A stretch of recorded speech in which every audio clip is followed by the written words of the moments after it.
very nice. So thank you. And I'm very excited what they're doing and very happy to contribute. I wanted to contextualize my practice because I know most of you don't know anything about me or what I do. And so I thought I would first sort of introduce this before I talk about my current project, the Mojave project, sort of go over a timeline. I started as a photographer, and I've moved into a kind of transmedia practice that involves cultural geography, public practice, experimental documentary. And I work largely distributing through the internet as a public space, but I do installations and kind of traditional, exhibition of my work in that. But I've also delved into audio projects. That's become a big part of my practice. And I'm going to play a couple. I'm going to play at least one or part of two tracks for you. So, thinking about the symposium and some of the themes involved, I realized that issues of water resources, really are a kind of thread that flows through all of my work. It's just something, and I unconsciously, I guess I didn't really realize that until recently. So I want to start just talking about some of the first. This is like a watershed project for me, Greetings from the Salton Sea.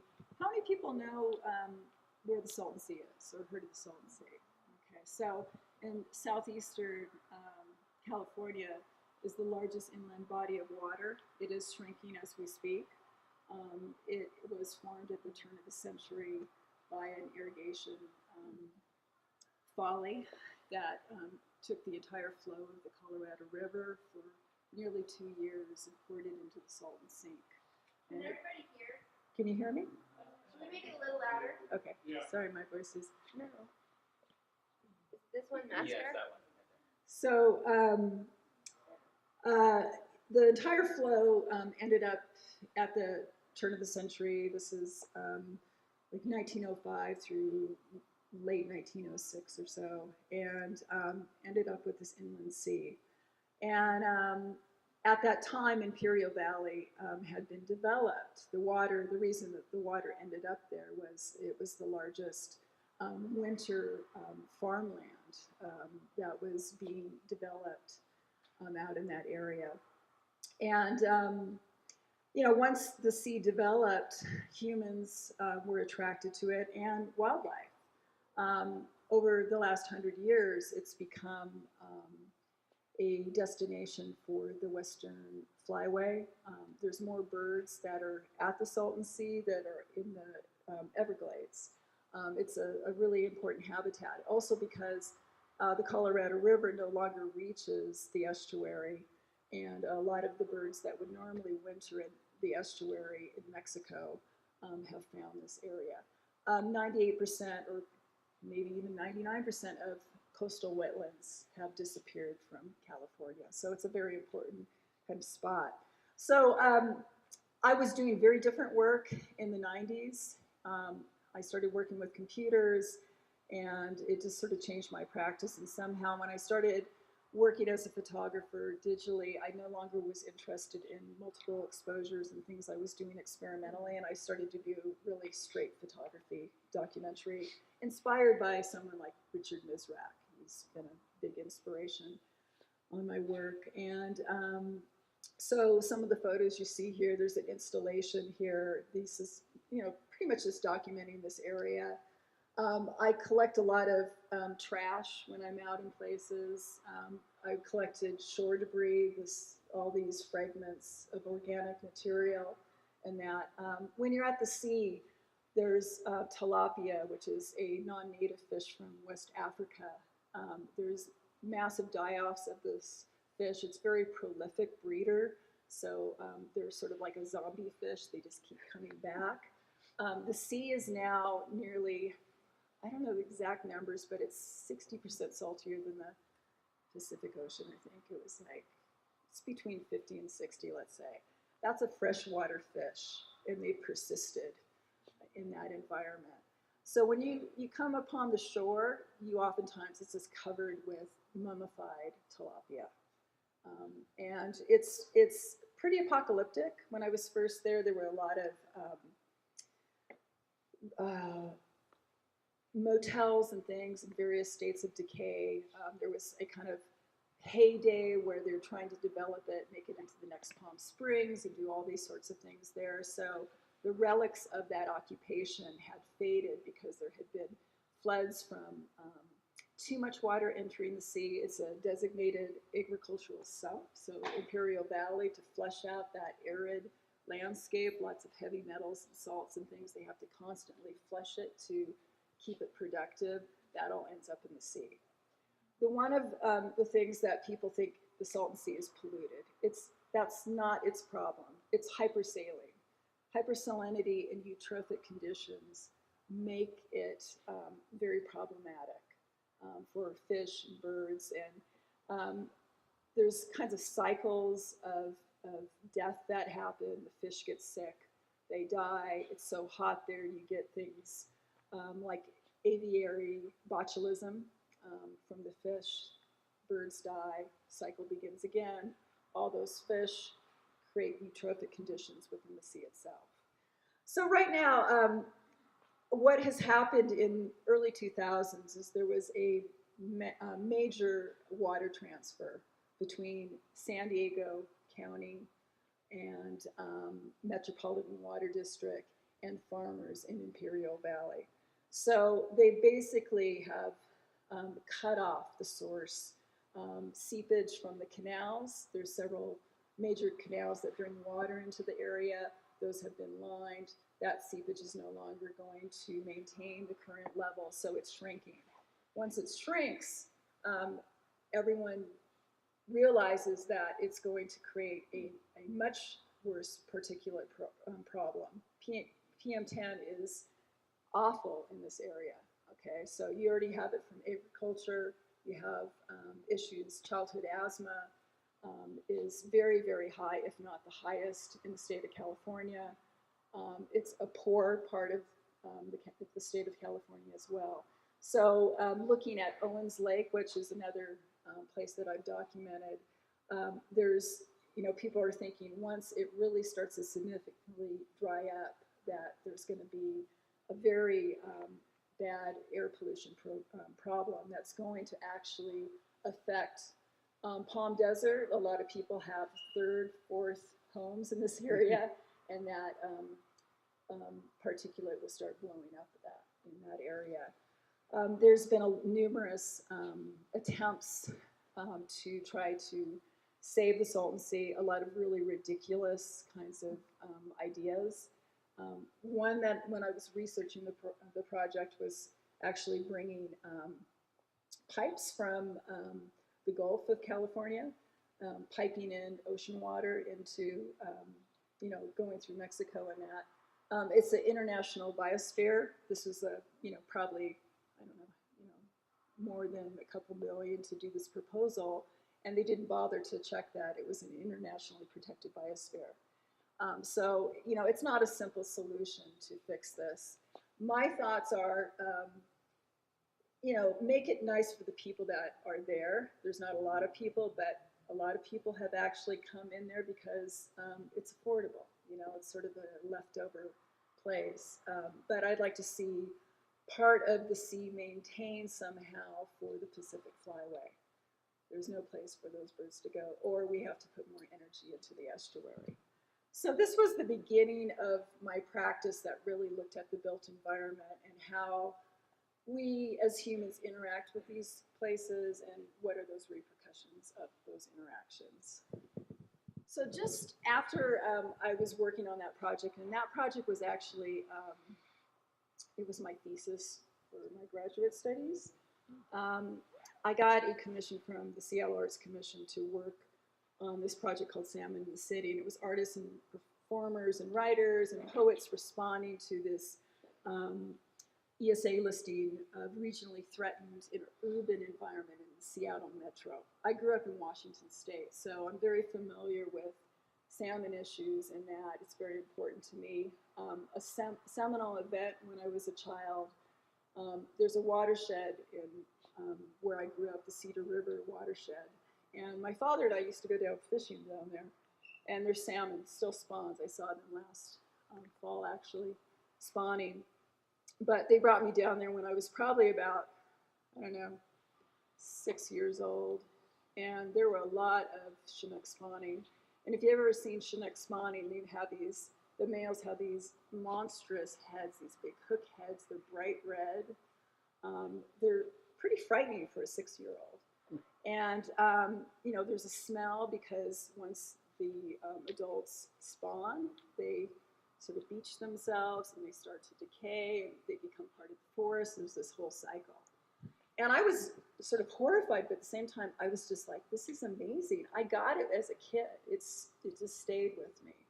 And it was a very powerful event for me, and I think it's really directed me in the type of work that I'm interested in. So again, this is a kind of, connection to the water landscape.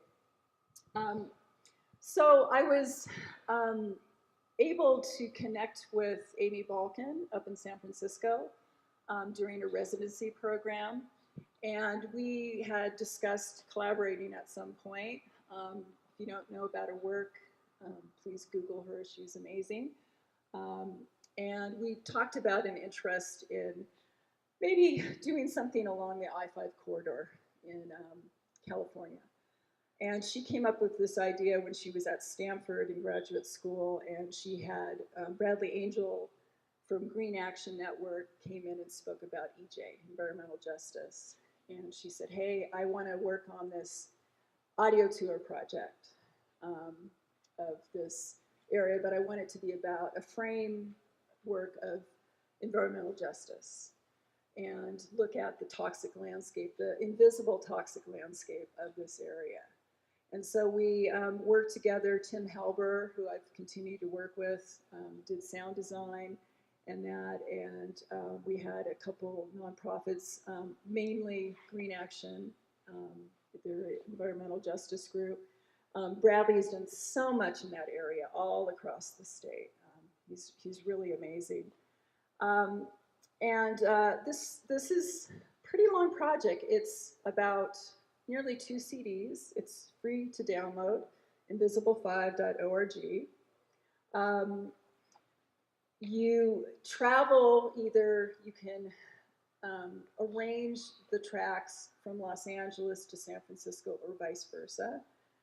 You're not meant to drive 8 hours and you're going to listen to 8 hours of audio. We couldn't do that, and probably would be sort of boring, but we cue you at different points. We're not using any kind of geolocative stuff. This was in 2006, so that wasn't prevalent. But we have a little, CD pamphlet that helps you know where to, prompt and listen to these particular tracks. So it's a kind of a mediated tour, critical tour of the particular landscape. And if you've ever driven it, a lot of people are like, wow, I just want to get from here to there. It's really boring. I find it quite beautiful, the spatial aspects of it.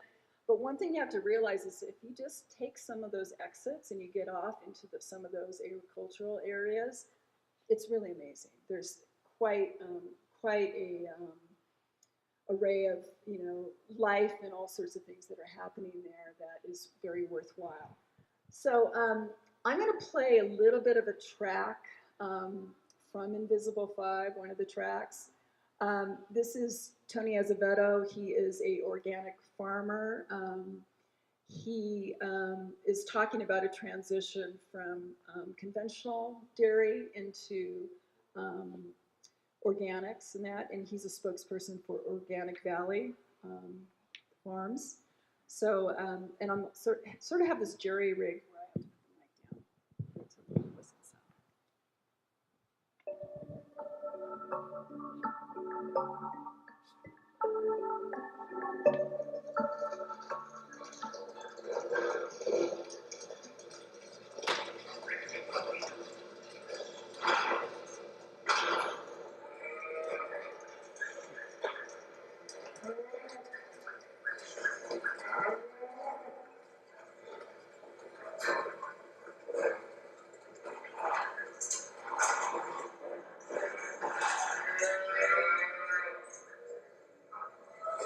my father was an organic farmer before the word organic became popular.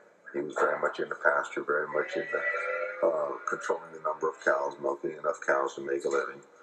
So when I took over the farm, I think this was about 1974, I did what you call clear fence farming, where you tear out all the fences, you lock up the cows, and you borrow money to buy the biggest tractor you could find, and you start doing what you were taught.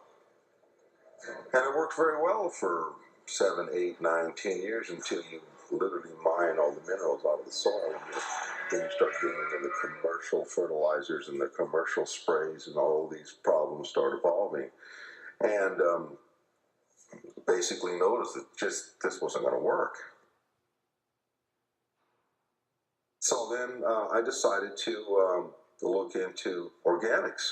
I was the first organic dairy in San Joaquin Valley. And it was very difficult because it was a totally different mindset. But this is really going back to what they used to do, and somehow we got away from it, and I'm not quite sure why we did that, but I think we're paying the price for it now through bad water. There's a lot of towns in the valley no longer could drink the groundwater. The air is not as good as it used to be. I remember when we didn't have any air problems, you know. Dairies emit the most volatile organic compounds compared to any other source in the valley. They're the #1 source of volatile organic compounds.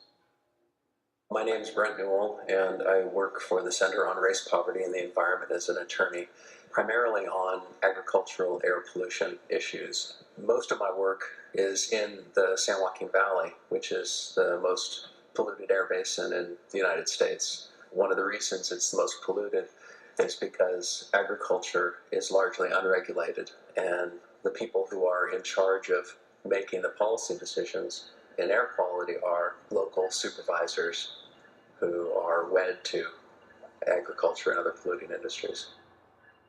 Borba is a really interesting story. We found out that Kern County wanted to issue permits to the 28,000 cow dairy operation run by two cousins, James and George Borba. The county was going to issue the permits without any disclosure of environmental consequences to the public, under the theory that they were going to build the dairy on a location that had been previously set aside as a new city.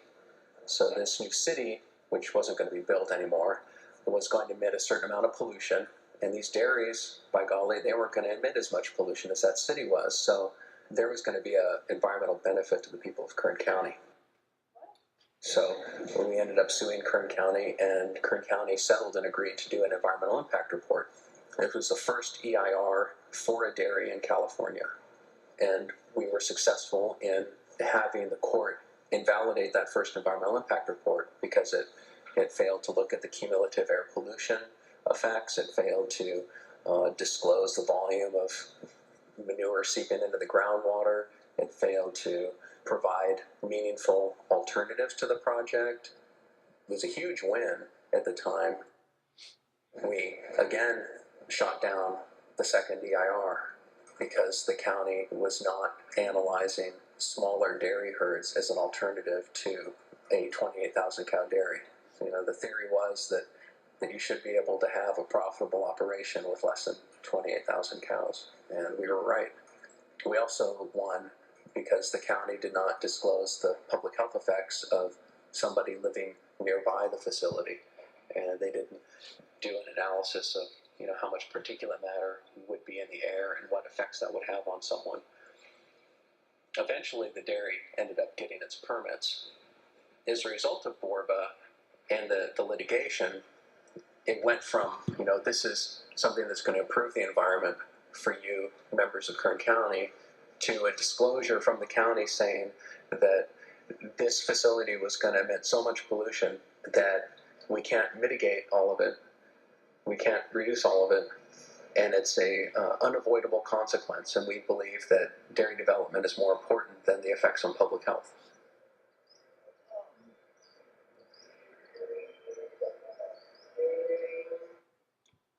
Okay, I'm gonna stop that track. It still goes on, and there's some really interesting stuff, but I want to get through some other things.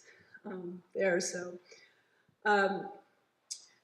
I, in between, I did a project called Jackrabbit Homestead, and I didn't bring it here to show you, but shortly thereafter, when I completed that project, I was really interested in continuing with water issues, and I love this area of the Eastern Sierra, the Owens Valley.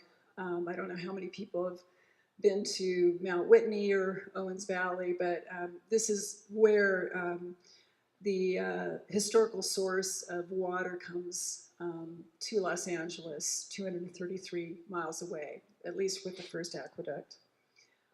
So it is a very well-known, famous water grab, which was depicted, of course, in Polanski's Chinatown. Wonderful film. It's one of my favorites, but it's not the story. So, and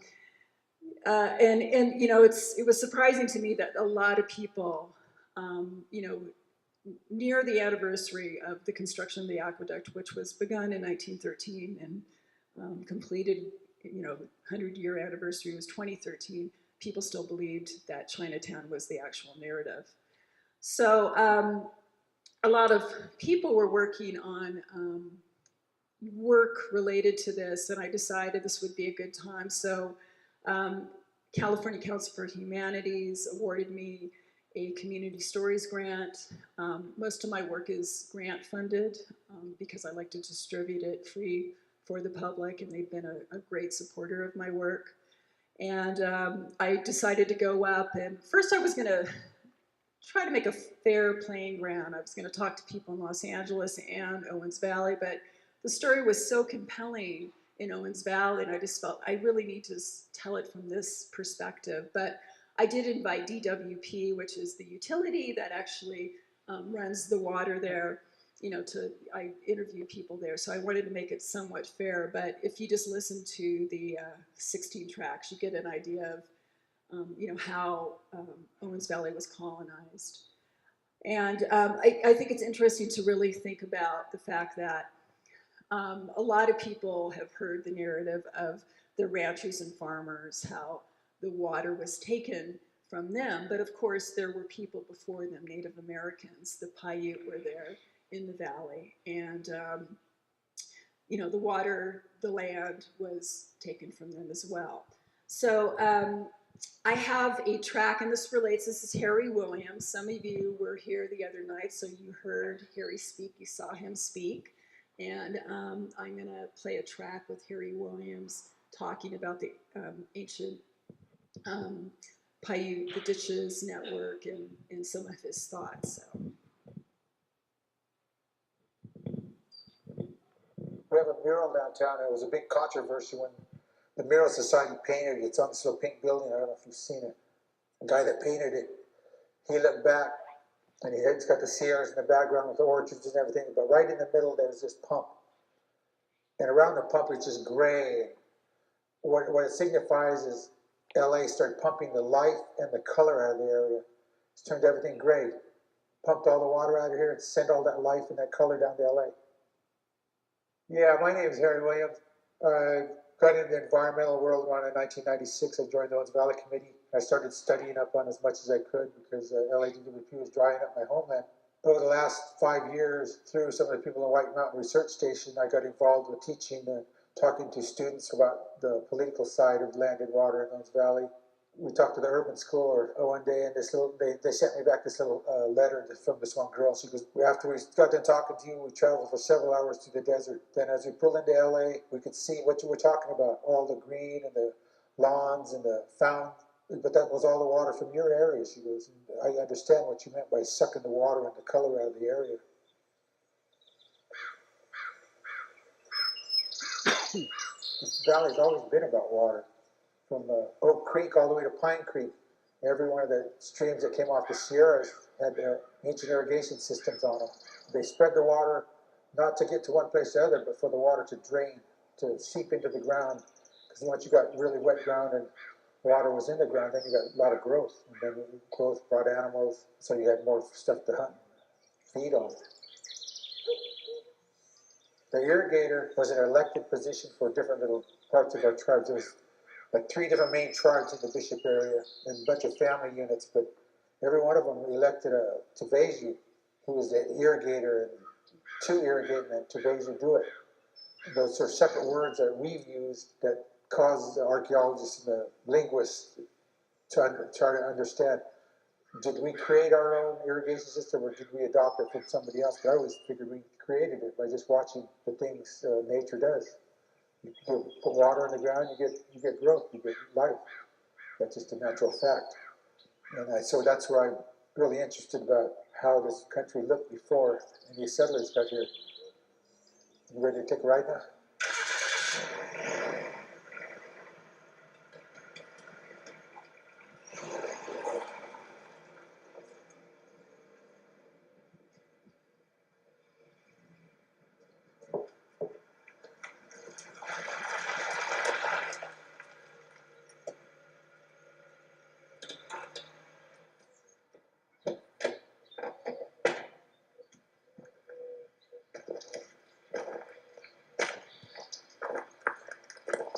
Yeah, right here. You see this little tree?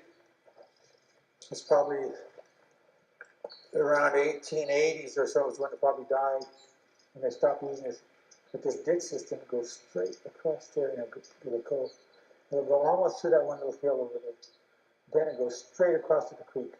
It's fed by Bishop Creek. We brought it over here.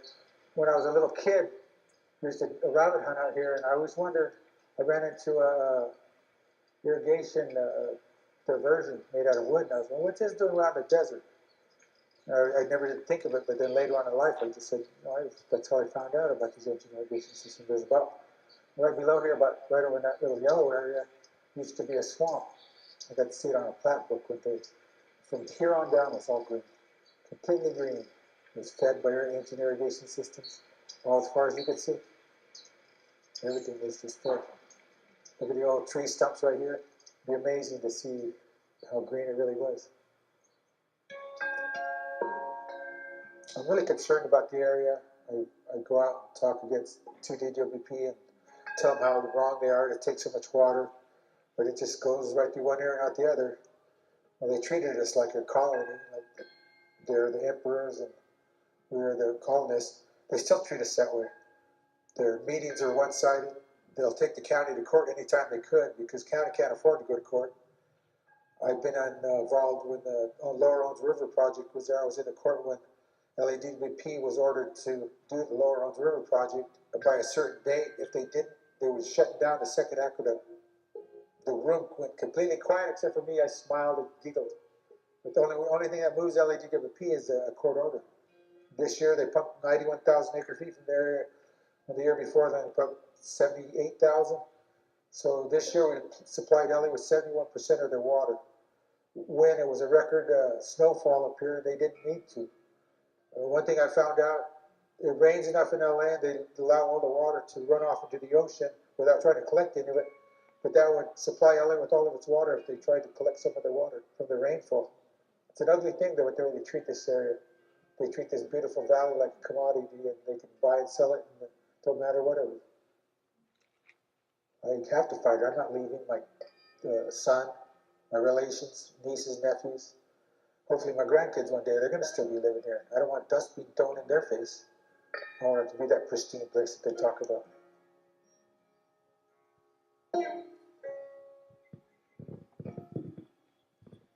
So, one thing I want to say, everyone that I interviewed, that activists and people that have fought DWP, they all acknowledge, though, the presence of Los Angeles in the valley has kept the valley undeveloped. So there are some good things that have happened there. I mean, it's one thing that the land is intact, and it's a very beautiful space. It's the first basin and range that you encounter from the coast. And then also a group of us, Jenna Cavell, who did the film Paya, Harry, we were invited by the city of Los Angeles to actually go on a tour of the facilities at DWP in Los Angeles and look at some of the conservation efforts that they're actually doing. They're now, all the reservoirs in the city are now going to be underground. I don't know if you've heard about this, but there's carcinogens that part of the atmosphere that were binding with water molecules, and there was a couple whistleblowers in the water department and they finally had to make arrangements to no longer store water in reservoirs. So they were building a huge underground kind of aquifer over by the where the Five, it's around where the zoo and everything is in Burbank.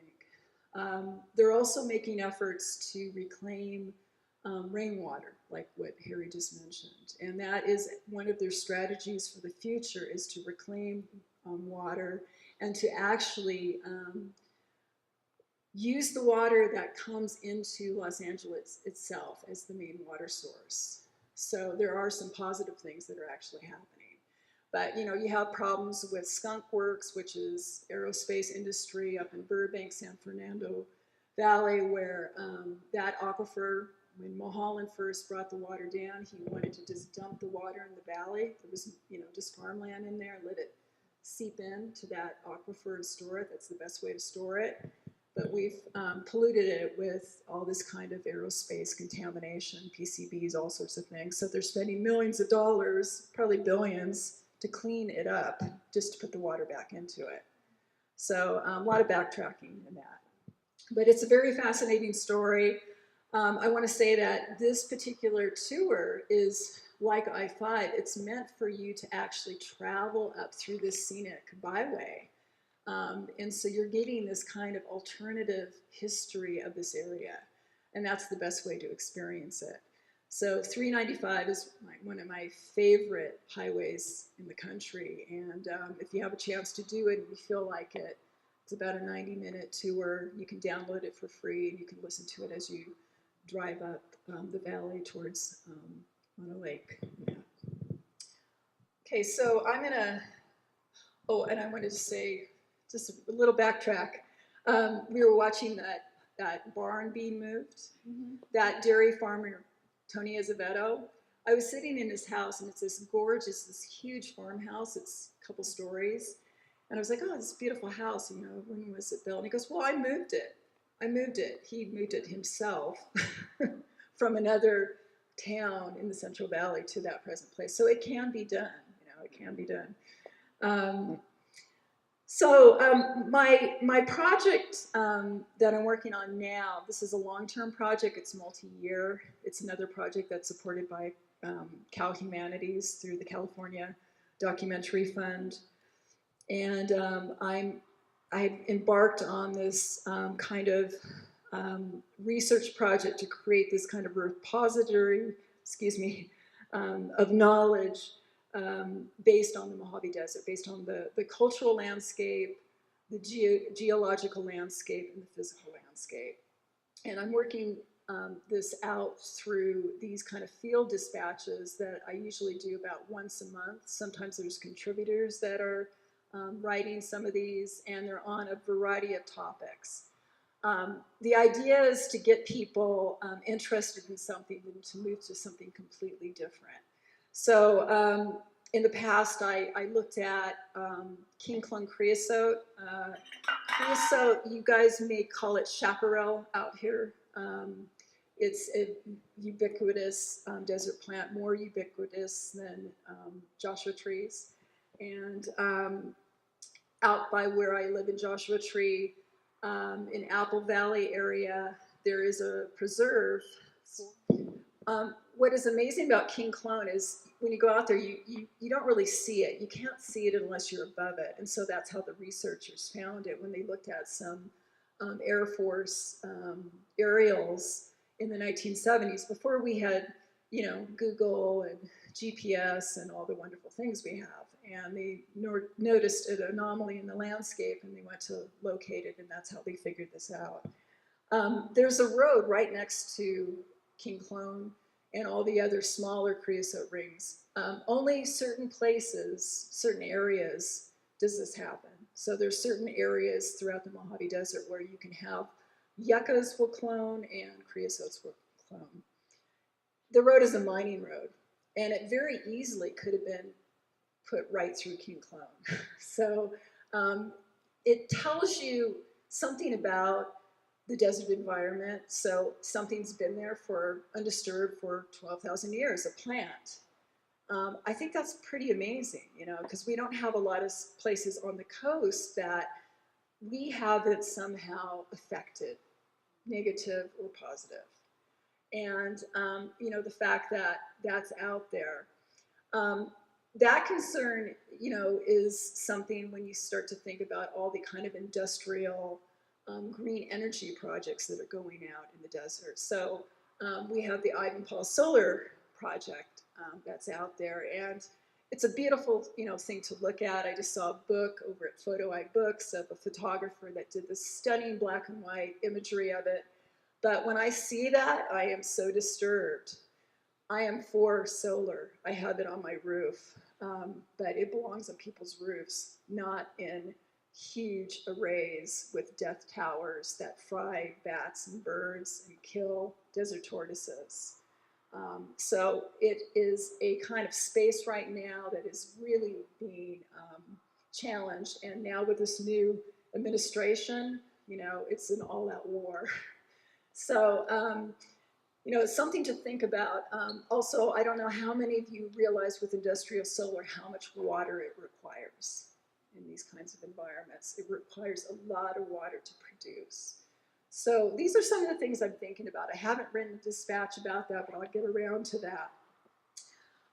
So one thing I was sort of thinking about in terms of agriculture and that, these are a couple images from the Western Mojave, and this is an area that has been heavily overdeveloped. First with agriculture, military, Edwards Air Force Base is in this area. There's numerous Superfund sites of jet fuel seeping into the groundwater and that. Lots of housing developments, KB Homes, Eli Broad, the Broad Art Center in Los Angeles is all funded through these tract home communities throughout Southern California. This area, they've just been sort of rolled out into this landscape. It's exposing valley fever in the area, which is interesting. You have a lot of people, it's part of Lancaster, Palmdale, it's part of northern Los Angeles County. It's a place where people that can't really afford to live, you know, in the city or out in this area. So you have a lot of people of color. People of color are more susceptible to valley fever in these areas too. Pictures up here. So this is interesting because you see in this postcard, this is the Antelope Valley. This is the area where Lancaster and Palmdale is. This is 1920s, and so they started to do a lot of agriculture in the area, and next to it is the Joshua Tree scrubland that is undisturbed. So a lot of that has been just completely scraped. It's very different from verdant landscapes. You know, we're in a high desert here, but other places where if you scrape the desert, it's really hard to bring it back. That's the problem with the industrial solar and some of these types of activities. Other things that are interesting at the turn of the century, this was around 1914 to 1918, there was a socialist colony, Llano del Rio, that formed. These are some of the women workers here. This is a sign asking for colonists. Los Angeles nearly had a socialist mayor at the turn of the century, so there was a big movement and people came out and started this thing. And it was a really interesting project, a co-op in that. So I wrote a dispatch about that. But one thing that I found, a lot of artists have sort of looked at this as kind of utopian idea that happened. There's the Llano del Rio collective, other things, but when you looked really carefully at some of the information, you realized it was only for a certain kind of people. You had to be Anglo, basically. And I started to sort of dig around in some of the history of the Mojave Desert, and right around the same time when these people had come out to this part of the San Gabriels on the opposite side, there were African Americans that were leaving Long Beach and Whittier, and they wanted to get back to farming and that, but they weren't welcome here. Okay, so they ended up going to the eastern Mojave to Landcare Valley, and they did dry farming out there. And that's a little known history. So I'm sort of comparing the fact of how people were moving back into the desert.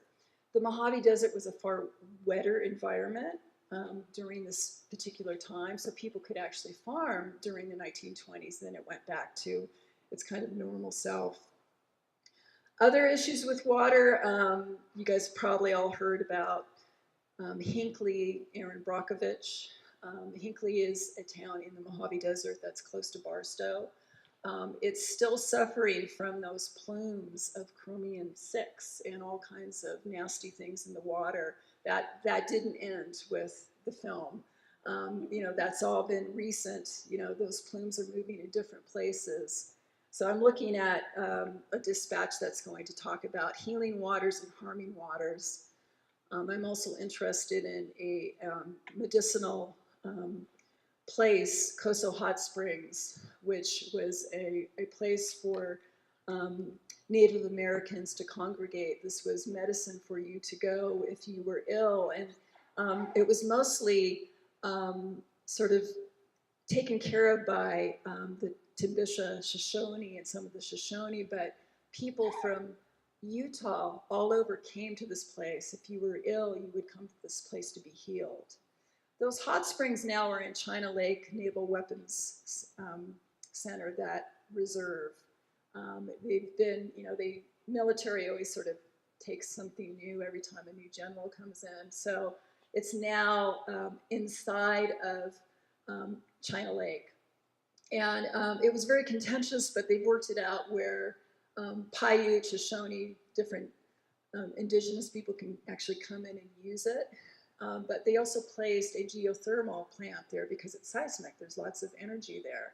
And so that geothermal plant's there. And so now it's felt it has really destroyed the medicine of the springs because it's very hot there. The mud's different. Everything is different.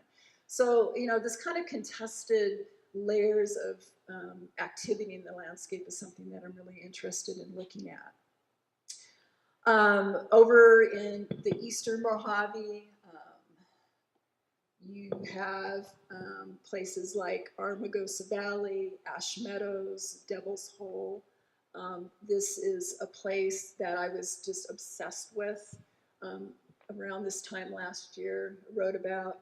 So this is this kind of gash in the landscape, this little entry. It's into this system, this very vast system under Death Valley in the former Nevada test site, where there's this very vast aquifer, and it's huge. This idea that you sort of think, well, there's not a lot of water in the desert. Well, there actually is. It's just underground. So Devil's Hole is a kind of, it's an eye into the aquifer. And they don't really know how deep it is in that. There's been some incidents where divers have snuck into it in the 1960s. These 4 boys, and 2 of them ended up drowning, and we never found the bodies. Charles Manson visited this place. He thought this was a way for him to get into the aquifer, bring the family down there, and they could do whatever they wanted to do down there. So a lot of people have been interested in it. The main interest, though, is this little pupfish, the Devil's Hole pupfish. It's considered the rarest fish in the world. And there's probably, since they've been counting, there's been no more than 200 of these fish. And they've managed to thrive within this area. It's, very, very hot. It's the same temperature as our bodies and that. Very little food. It's seasonal when the food comes. It's a very challenging environment. And because they've been isolated for so long, they think that they could be up to 20,000 years old. But there's a lot of new kind of data and things that are out there that I looked into for this that are really fascinating. And I'm not going to go too far into that. I would rather you just read about this. A lot of, and actually the Devil's Hole pupfish is really kick-started the environmental Protection Act in the early 1970s. So they're sort of the poster child for that. So that is over about 75 miles north of Las Vegas in the Amargosa Desert. You have the Nevada test site up there where a lot of this aquifer is actually underneath. It was bombarded with radiation over the last 50, 60 years, and it is now heavily radiated. Looking at this, and I haven't really delved into sort of the details of it, but I think it's really interesting because Las Vegas really wants that water. The Colorado is over-allocated. They want to get their hands on that water. Part of the tests, part of the models that they did to figure out the vastness of this were done to see if that, if they could actually access that water. And they can't because it's too much radiation. But I figure that's probably a good thing because I don't know if we deserve it. It should stay in the ground until we figure out how valuable water is. And maybe, there will be people at some point in time that will be able to use it, that respect it. Closer to home, there's a lot of privatization of groundwater. We have a thing that is currently, it's a kind of zombie water project that just won't die, Cadiz. It is a aquifer that is over in the Amboy area. It's buffered by BLM land, public land, the Mojave National Preserve. That water, they want to take that water and bring it over to Orange County. So it's another water grab to fill people's pools. And, I think if you ask a 5-year-old if they should take water from a place that looks like this, this place gets 125 degrees out there, and move it over to this other place on the coast, they'd probably say, no, that doesn't make sense. But yet, San Bernardino County, everyone has signed off on it. They're ready to go with this. So there's a lot of things to discuss and to talk about out there. So how much time do I have? I think we should go to Q&A, yeah. Okay, I won't play the film. So I have a couple short films on there. I was going to play one, but I don't have time. So I'll just go ahead and see if anyone has questions before we continue.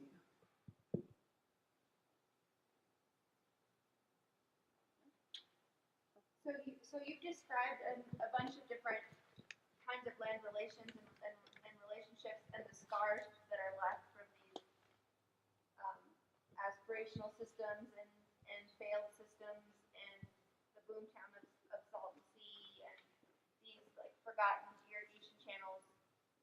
Who now that you've interpreted this landscape, who's using that information, or what is this doing? Or what is the public for this? Who is the public for this? Well, I can't give you specifics because I'm really bad about looking at my kind of stats and things, but I do know I partner with KCT Artbound on Mojave Project, and it's pretty good readership. I'm very pleased with that. So there's people interested in this, and I get feedback from people just directly emailing me, a variety of people, researchers, scientists, all sorts of things. I feel like I'm a delivery system for content, information that I'm interested in, and I'm trying to do it in a creative manner that is engaging, that gets people to think about things and maybe vote a certain way or, look into it deeper.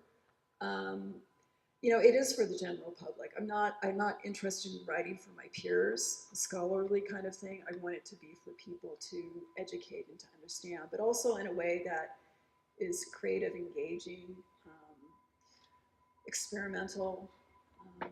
So it's something where, I haven't I'm not so specific or targeting certain kinds of groups of people.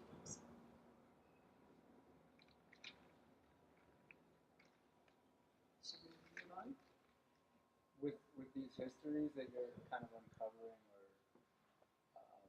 just making available to people with the powers that be archivist, or in the derogatory sense of the word, you know, as far as Oh. people saying like, Yeah. you know, people basically targeting you and saying, why is she mixing this up? Oh, well, I mean, you know, I don't get too much like, why is this art? I still call myself an artist because that's what I do. And, you know, maybe I'm more of a cultural geographer now, but it's just what I'm used to. I've done it ever since, you know, I was in high school. So I'm an artist. But an activist, I don't see that as a dirty word. I think that's a compliment. Sure, you know, there's some projects that are less political, but, you know, I think art is a good way to communicate the political. So I think it's really important to do so. And I was talking earlier to Severin, and you know, at least a third of the Mojave Desert is owned by the military. And I had really good local relations with the 29 Palms Marine Base and that, but I hit a roadblock when they went to the regional, and they basically said, we don't want you at any base. And I realized it's from past work that I've done on, I did some work out of a bombing range, looking at the scrapper culture at the Chocolate Mountains. And I did a project that uses a declassified database from the Hanford is up in Washington State where they produce plutonium. And I just basically curated a group of documents and photographs from that. That database after 2003, around 2006, it disappeared. It's no longer available publicly. So I figure someone's probably got some kind of file going that I should probably look at some point because, you know, yeah, but I think, you know, it's important that, especially in these days and times, that we continue to really, yeah, so. The notion of the Hanford thing is basically percolating out of control. And you've got the other radiation down there in the aquifer, and you see that as good. Is the Hanford one good or bad? You know, I don't even think I have time to get into that, you know, but I can talk with you privately about that. And I've been away from that, and so I have to download stuff when I'm working on a new project. I just want to bring up my friend Danny Lyon. He lives down in Bernalillo. He's an amazing photographer. Some of you probably know his work. He just had a retrospective open at the Whitney during the summer, now in San Francisco. And this is just a pet project of his that means so much to him about living here in New Mexico and seeing climate change. And so this is available as a PDF on bleakbeauty.com. You can find this and download it. I just saw copies over at PhotoEye for $25 to pay for printing. You can get a copy of this too. So this is something very specific for your region, and if you can support this or spread the word about this, I think it'd be really great. And this was just my sort of keynote that I wanted to put up. So, okay, so we'll finish up.